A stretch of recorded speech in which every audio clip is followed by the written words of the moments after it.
오늘 저에게 주신 하나님의 말씀은 열왕기하 22장 1절에서 20절까지의 말씀입니다.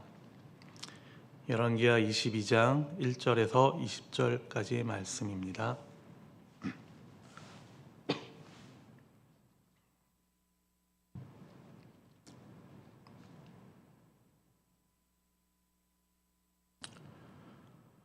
다 찾으셨으면 한 목소리로 다 함께 읽겠습니다. 요시아가 왕위에 오를 때에 나이가 8세라 예루살렘에서 31년간 다스리니라. 그의 어머니의 이름은 여디다요 보스갓 아다야의 딸이더라. 요시아가 여호와 보시기에 정직히 행하여 그의 조상 다윗의 모든 길로 행하고 좌우로 치우치지 아니하였더라.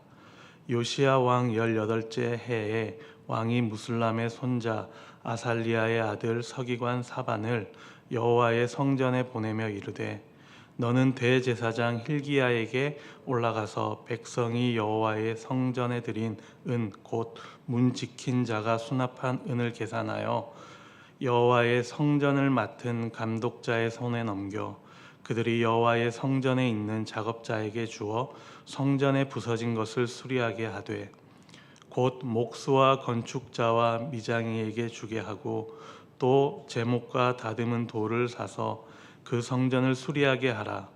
그러나 그들의 손에 맡긴 은을 회개하지 말지니 이는 그들이 실실하게 행함이니라.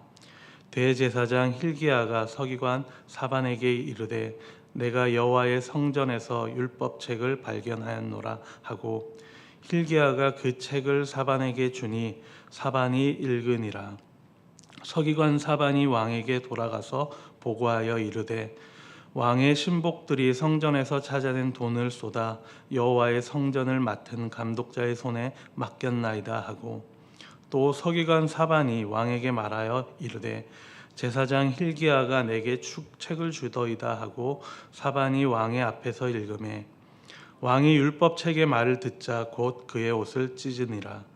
왕이 제사장 힐기야와 사반의 아들 아이감과 미가야의 아들 악볼과 서기관 사반과 왕의 시종 아사에게 명령하여 이르되 너희는 가서 나와 백성과 온 유다를 위하여 이 발견한 책의 말씀에 대하여 여호와께 물으라. 우리 조상들이 이 책의 말씀을 듣지 아니하며 이 책에 우리를 위하여 기록된 모든 것을 행하지 아니하였으므로 여호와께서 우리에게 내리신 진노가 크도다.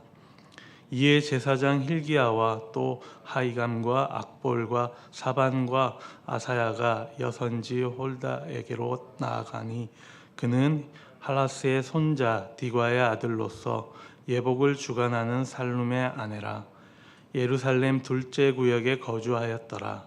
그들이 그와 더불어 말하매 훌다가 그들에게 이르되 이스라엘 하나님 여호와의 말씀이 너희는 너희를 내게 보낸 사람에게 말하기를 여호와의 말씀이 내게 이곳과 그 주민에게 재앙을 내리되 곧 유다 왕이 읽은 책의 모든 말대로 하리니 이는 이 백성이 나를 버리고 다른 신에게 분향하며 그들의 손의 모든 행위로 나를 경노하게 하였음이라. 그러므로 내가 이곳을 향하여 내린 진노가 꺼지지 아니하리라 하라 하셨느니라. 너희가 보내 여호와께 묻게 한 유다 왕에게는 너희가 이렇게 말하라. 이스라엘의 하나님 여호와가 이같이 말씀하셨느니라. 내가 들은 말들에 대하여는 내가 이곳과 그 주민에게 대하여 빈터가 되고 저주가 되리라 한 말을 내가 듣고 마음이 부드러워져서 여호와 앞 곧 내 앞에서 겸비하여 옷을 찢고 통곡하였으므로 나도 내 말을 들으노라. 여호와가 말씀하였느니라. 그러므로 보라, 내가 너로 너의 조상들에게 돌아가서 평안히 묘실로 들어가게 하리니 내가 이곳에 내리는 모든 재앙을 내 눈이 보지 못하리라 하셨느니라 하니 사자들이 왕에게 보고하니라. 아멘. 오늘 우리가 함께 나눌 말씀은 열왕기하 22장에 나와 있는 요시야 왕의 개혁의 시작점이 되는 이야기입니다. 요시야 왕은 성전 수리를 진행하던 중에 율법책을 발견함으로써 그의 신앙과 이스라엘 백성의 운명을 바꿔놓은 놀라운 개혁을 시작했습니다. 이 이야기는 과거에 우리가 신앙에 머물러 있는 우리에게 중요한 메시지를 전하고 있습니다. 과거에 경험한 하나님의 은혜와 축복이 소중하지만 신앙은 매일 새롭게 갱신되어야 하고 때로는 잊혀진 진리들을 다시 발견하는 일이 필요하다는 것을 이 본문을 통해서 우리는 배우게 됩니다. 오늘 본문을 간단히 살펴보면은 요시야는 8세의 왕이 되어서 예루살렘에서 31년간 통치를 하였습니다. 그의 탄생은 이미 360년 전에 한 선지자에 의해서 예언이 되어 있었습니다. 열왕기상 13장 2절에 보면은 요시야 왕의 등장이 예언되어 있습니다.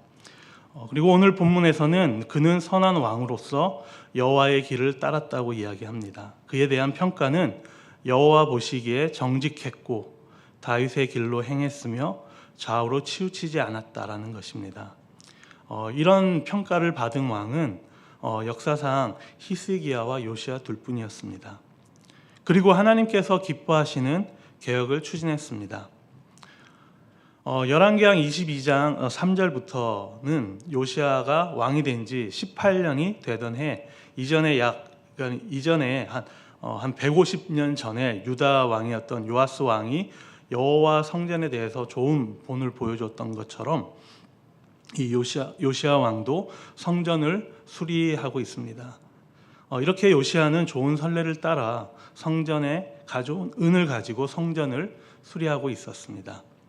그런데 성전을 수리하던 중에 대제사장 hil기야가 하나님의 율법책을 발견했습니다. 이 율법책은 아마 오랫동안 성전 어딘가에 방치되어 있었습니다. 요시야는 율법책을 읽고 하나님 앞에 자신의 옷을 찢으며 통렬히 회개하고 있습니다.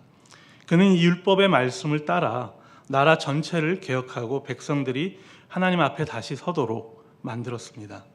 오늘 이 이야기를 통해 우리는 신앙생활에서의 중요한 세 가지 교훈을 배울 수가 있습니다. 우선은 숨겨진 진리의 발견이 필요하다라는 것입니다. 요시야는 성전 안에서 오랫동안 잊혀진 율법책을 발견했습니다.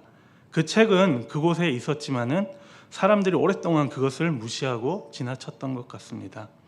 이 사건은 우리 삶 속에서도 중요한 메시지를 줍니다.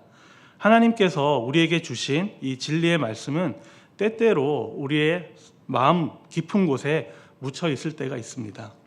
우리는 과거의 신앙 경험을 통해서 하나님을 알았지만은 현재 우리의 삶에서는 그분의 말씀을 잊고 살 때가 많이 있습니다.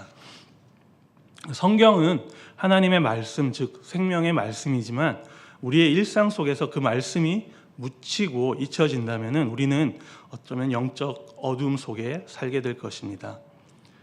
요시야가 성전 수리를 명령했을 때 그들은 단지 물리적인 성전 수리만을 생각했을 것입니다. 그러나 하나님의 계획은 더 깊었습니다. 그들은 영적으로도 수리가 필요했고 그 첫걸음은 잊혀졌던 율법을 다시 발견하는 것에서 시작되었습니다. 우리의 삶에 성전을 돌아보아야 할 것입니다. 우리는 과거의 신앙 경험에 안주하고 있지 않은지 돌아봐야 할 것입니다. 하나님께서 주신 이 말씀과 진리가 우리 마음속 어딘가에, 우리의 기억 속 어딘가에 묻혀 있지는 않은지 돌아보아야 할 것입니다. 요시야가 성전에서 율법을 발견했듯이 우리도 하나님 앞에서 우리의 삶 가운데 우리의 기억 속에 묻혀 있던 그 하나님의 말씀을 오늘 이 시간 다시 발견해야 할 것입니다. 그리고 두 번째로는 발견한 진리에 반응하라라는 이야기입니다. 요시야가 율법책을 발견했을 때 그는 단순히 이건 좋은 책이구나, 이거 우리 선조들이 봤던 책이구나 라고 생각하지 않았습니다. 그는 그 말씀을 읽고 나서 자신의 옷을 찢으며 통렬히 회개를 했습니다. 이는 요시야가 하나님의 말씀을 진지하게 받아들였고 그 말씀 앞에서 자신의 죄와 민족의 죄를 인식했기 때문입니다. 우리도 마찬가지입니다. 하나님의 말씀을 다시 발견했을 때 우리는 그 말씀에 반응을 해야 합니다. 말씀을 단순히 지식으로만 받아들이는 것이 아니라 그 말씀이 우리 삶을 변화시키도록 허락해야 하는 것입니다. 요시야의 반응은 깊은 회개였습니다. 그는 자신뿐만 아니라 백성들까지도 하나님의 뜻에 맞춰 살아가기를 원했습니다. 우리의 삶에서도 하나님의 말씀을 발견할 때 우리는 어떻게 반응을 하는지 돌아보아야 할 것입니다. 하나님의 말씀을 듣고도 마음이 동하지 않고 삶의 변화를 추구하지 않는다면 그 말씀은 우리에게 아무런 유익이 없을 것입니다. 요한복음에서도 말씀하였듯이 예수님께서는 너희가 내 말에 거하면 참으로 내 제자가 되고라고 말씀하셨습니다. 진정한 신앙은 하나님의 말씀에 머무르고 그 말씀을 삶에 적용하는 것입니다. 우리가 하나님의 말씀을 들었을 때 우리는 그 말씀에 어떻게 반응하고 있는지 오늘 한번 돌아보길 소망합니다. 과거의 은혜와 경험만을 기억해서 현재의 삶에서 그 말씀을 놓치고 있지는 않습니까? 요시야가 자신의 죄와 백성의 죄를 깨닫고 회개했듯이 우리도 이렇게 발견한 진리에 진심으로 반응하는 믿음을 가져야 할 것입니다. 그리고 세 번째로는 새로운 시작을 향해 나가라는 말씀입니다. 요시야는 율법을 발견하고 그 말씀에 따라 전 국민을 대상으로 개혁을 단행합니다. 오늘 본문에 나와 있지 않지만은 다음 장에 보면은 이 내용들이 나와 있습니다. 그 개혁은 단순한 종교 의식의 변화가 아니라 사람들의 마음과 삶을 변화시키는 일이었습니다. 그는 우상을 파괴하고 하나님의 율법을 준수하도록 했으며 성전을 정결하게 했습니다. 이 개혁은 백성들에게 새로운 시작을 의미했습니다. 과거에 그런 신앙의 영광에 머물러 있던 사람들에게 가장 큰 위험은 현재와 미래의 하나님의 역사를 놓치는 것입니다. 요시야는 율법책을 발견하고 그 말씀을 읽은 후 단지 과거에 머물지 않았습니다. 그는 그 발견을 통해 미래를 준비하고 하나님과의 관계를 새롭게 세우기 위한 개혁을 시작했습니다. 오늘 우리도 이 요시야 왕처럼 하나님과의 새로운 시작을 향해 나아가야 할 것입니다. 바울은 빌립보서에서 형제들아 나는 아직 내가 잡은 줄로 여기지 아니하고 오직 한 일, 즉 뒤에 있는 것은 잊어버리고 앞에 있는 것을 잡으려고 라고 말씀했습니다. 우리는 과거의 은혜와 경험을 감사해야 하지만은 그곳에 우리의 신앙이 머물러 있으면 안 됩니다. 하나님께서 앞으로 우리에게 행하실 새로운 일을 기대하며 나아가야 할 것입니다. 하나님은 과거에만 머무시는 분이 아니라 우리 삶 속에서 계속해서 새로운 일들을 행하시는 분입니다. 과거의 신앙 경험이 아무리 소중하더라도 하나님은 오늘 우리에게 새로운 일을 준비하고 계십니다. 요시야 왕처럼 하나님의 말씀을 발견하고 그 말씀에 반응하며 새로운 시작을 향해 나아가길 소망합니다. 말씀을 정리하겠습니다. 오늘 요시야 왕의 이야기를 통해서 우리는 중요한 교훈을 받았습니다. 첫째로는 하나님의 말씀을 다시 발견해야 한다는 것입니다. 그리고 그 말씀에 진정으로 반응해야 합니다. 그리고 마지막으로 발견한 이 말씀을 기반으로 새로운 시작을 향해 나아가야 할 것입니다. 이스라엘이 과거에 하나님과의 그런 관계 안에서 정말 영광을 누렸던 그런 과거의 신앙에 머물러 있었기 때문에 그 시간이 지나면서 그 영광이 무너지고 그리고 이제 한 20년 뒤에는 이 이스라엘이 멸망으로 이르게 되는 것을 우리는 알고 있습니다. 이렇게 우리도 마찬가지로 과거의 신앙에 머물러 있지 말고 하나님의 말씀과 함께 매일 새로운 길을 걷기를 소망합니다.